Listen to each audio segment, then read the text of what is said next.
You ask Tiger to calculate. This deals with finding the midpoint between 2 points. The midpoint between the 2 points is -2, 5. Let's solve it step by step. Plot the 2 points and calculate the midpoint using the formula.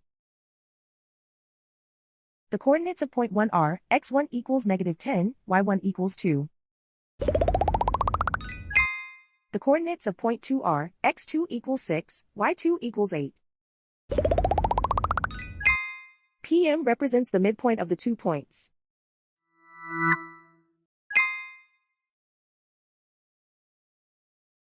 Use the x values in the midpoint formula to find the midpoints x. x1 equals -10. x2 equals 6.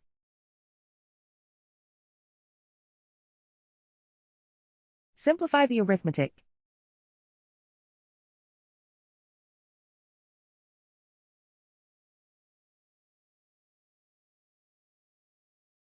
Use the y values in the midpoint formula to find the midpoints y.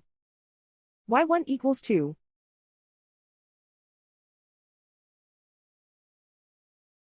y2 equals 8.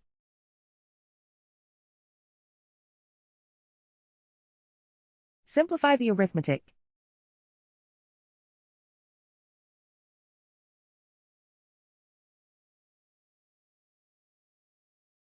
And so, the midpoint is -2, 5.